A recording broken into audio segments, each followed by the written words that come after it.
on n'a pas le temps d'analyser point par point les témoignages, mais sans vouloir me prononcer évidemment aussi vite sur des documents tels que ceux-là, je crois qu'on sera d'accord pour dire qu'il y a eu pas mal, notamment dans les derniers mois, pas mal de confusion qu'on a décelées avec la planète Vénus, d'une part, avec Sirius pour le moment, qui change de couleur même à l'œil et surtout avec des jumelles. Alors, on a également, ceci, je n'ai pas pour démolir quoi que ce soit, hein, on est en train d'envisager les différents cas. On a également la certitude que dans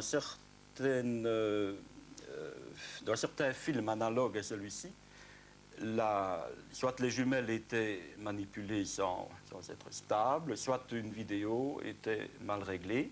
On a eu entre Noël et Nouvel An un appel à Liège à une télévision locale, et un collègue à moi a été voir la vidéo. Et c'était un objet qui était déformé, qui avait l'air d'avancer, de reculer.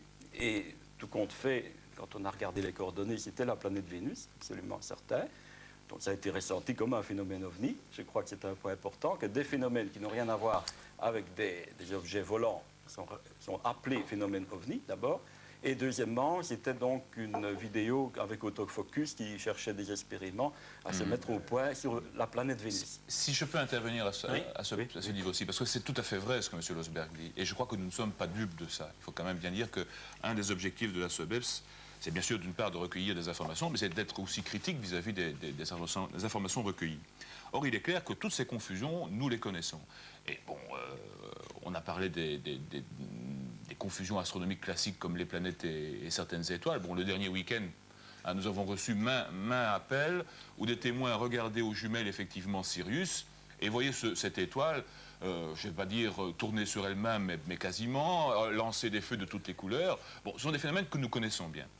Je dirais, pour en revenir, puisque M. Losberg a évoqué ces images tantôt, quand on voit ce point lumineux s'éloigner de la Lune, il faut bien se souvenir de la taille de la Lune à ce moment-là et de l'intensité comparée de ce point lumineux. Un satellite n'aurait pas du tout cette intensité lumineuse par rapport à la pleine Lune. Donc je crois que c'était vraiment quelque chose de très très très fort, de très intense dans le ciel. Un satellite, je crois, ne pourrait pas impressionner la pellicule ou la bande vidéo comme l'a fait cet objet.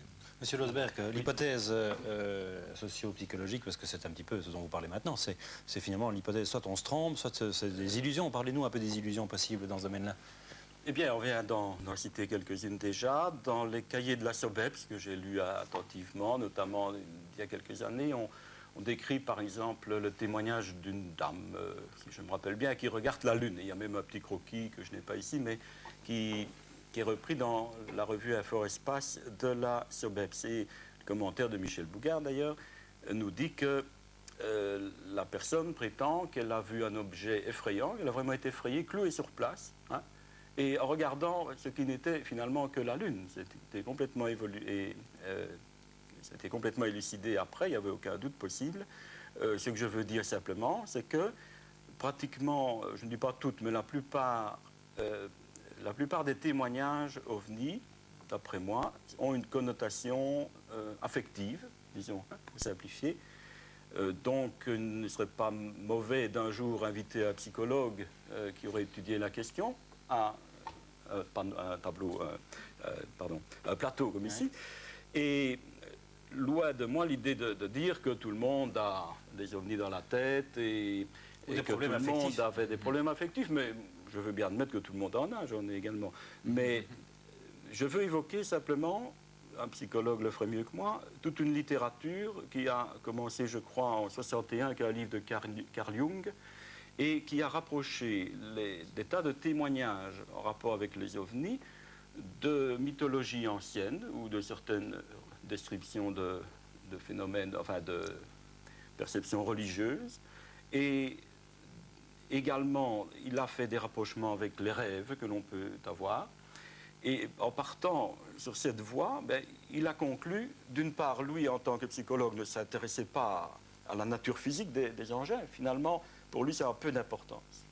Dans le cas qui nous occupe, admettons qu'il y a un objet matériel qui se promène avec 3 lumières, et dans d'autres cas, c'est la Lune, c'est un satellite, etc. Le point est que, pour Jung, et je crois pour l'ensemble des défenseurs de l'hypothèse socio-psychologique, il y a d'abord le fait que très souvent l'observateur n'est pas neutre. Hein. Ce n'est pas un observateur préparé à telle observation. D'ailleurs, il a rarement un matériel photographique avec lui. C'est un observateur souvent surpris. Il ne s'attend pas à voir le phénomène. Et il peut faire une mauvaise interprétation. Et alors, les études psychologiques ont montré qu'il peut y avoir une foule d'illusions d'optique, tout en étant de bonne foi. À propos d'illusions d'optique, je voudrais demander à Whitburn s'il peut nous passer un exemple d'illusion d'optique. Vous voyez ce point à l'horizon, alors je vous le laisse regarder, c'est quelque chose qui a très fort impressionné des habitants de la région de Liège. Je vous le laisse regarder, c'est assez impressionnant. C'était le matin, à 8 h du matin, en décembre, si je ne m'abuse. Pour que M. Losberg n'y voit pas un lever ou un coucher de soleil, je dirais que ça a été filmé en direction, si je me souviens bien, du nord-ouest, oui, mais au petit matin. Oui, mais il semble quand même que ça aurait pu être le soleil se réfléchissant dans les, voilà. Là, dans les vitres du Sartillement. Donc ça a été quasiment élucidé. Donc là, il s'agit, c'est intéressant quand même de dire qu'il y a aussi parfois des phénomènes illusoires qui sont extrêmement percutants, comme ce qu'on vient de voir maintenant. Je vous propose peut-être de passer en revue rapidement les hypothèses, là, parce qu'il faudrait qu'on avance dans ce débat. Oui, vous avez encore une chose à dire. Rapidement, vous m'aviez interrogé sur les deux hypothèses possibles, les deux grandes gammes d'hypothèses. J'ai dit quelques mots trop brefs sur l'hypothèse socio-psychologique. Je crois qu'on ne peut pas passer à côté, c'est pour trier une série de témoignages. Et il y a l'hypothèse extraterrestre qui demeure, ce n'est pas le rôle d'un scientifique de nier a priori telle ou telle hypothèse. Mais là, je voudrais faire un petit point sur l'attitude, je ne dis pas de tous les scientifiques, mais disons d'abord des astronomes, hein, puisque je représente un peu cette famille-là aujourd'hui.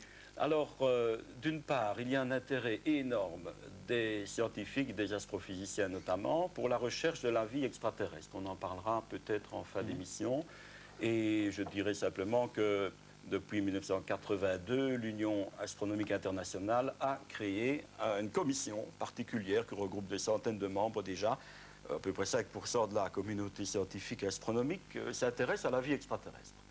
Ça ne veut pas dire aux ovnis, ça veut dire recherche de planètes autour d'autres étoiles, probabilité que telle planète puisse abriter de la vie comme nous, etc., etc., ou même effort de communication. Et ces gens-là s'intéressent aussi aux ovnis ou très peu ?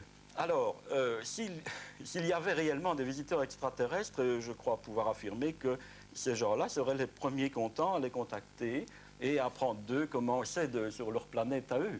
Vu qu'on dépense des efforts énormes et des budgets énormes pour essayer de regarder de loin des signaux éventuellement émis par des êtres intelligents venus d'ailleurs, s'ils venaient chez nous, on serait les premiers contents. Je dis ça parce que très souvent, on croit que tous les astronomes regardent de manière méprisante presque le phénomène ovni.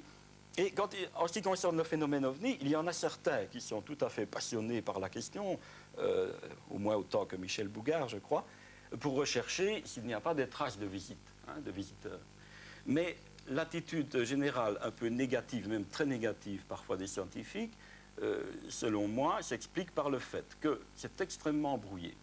On vient d'imaginer quelques confusions possibles, hein, que depuis 1947, les premières vagues modernes d'OVNI, on a des dossiers énormes, des livres, on n'a pas le temps de les lire tous, il y en a même deux qui sont bien très bons, de Michel Bougard aussi.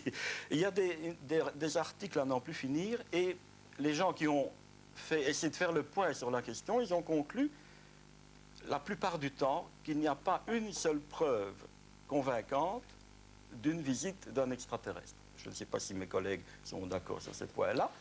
Est-ce que je peux prendre au bon la remarque de M. Losberg? En fait, je crois que le point fondamental, c'est la qualité de l'information.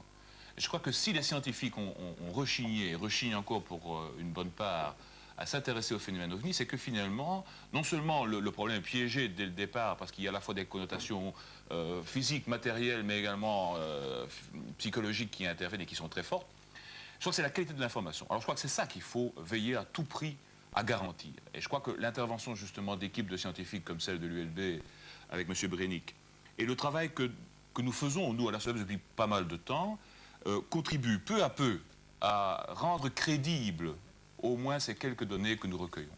Alors, parmi l'ensemble des faits qu'on vient de rassembler durant ces 3 mois, et c'est là que vous vouliez en venir, essayer de voir un petit peu quelles sont maintenant les hypothèses qu'on peut proposer. Et je crois qu'on a rassemblé suffisamment de renseignements et d'éléments, en ayant écarté effectivement tout ce qui peut être fraude, méprise, etc., pour dire qu'il y a eu et qu'il y a toujours dans le ciel belge pour l'instant l'évolution d'un phénomène qu'on a décrit tantôt et qui, à l'heure actuelle, n'est toujours pas identifié.